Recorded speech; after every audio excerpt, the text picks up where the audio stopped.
فين الحكمة لما ربك يعطيك الحياة ثم يطلب منك بتودد إنك تبيعها ليه؟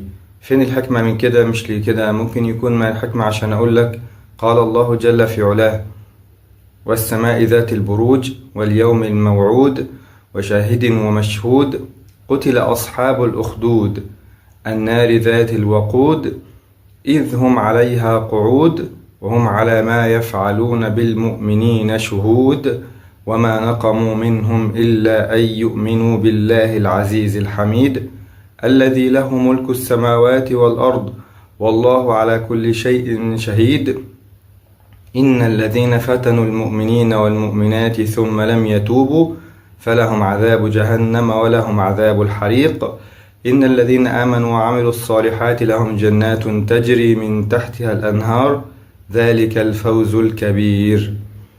وفي الآيات دي جاء حديث الصبي والملك والساحر والراهب، الحديث الطويل المعروف في القصة المعروفة.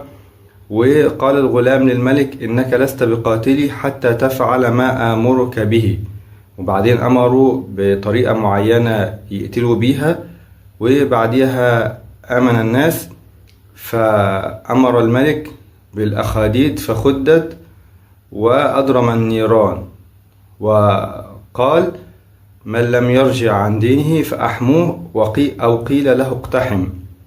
فجاءت امرأة ومعها صبي فتقاعست أن تقع فيها، فأنطق الله الصبي فقال لها: يا أمه اصبري فإنك على الحق.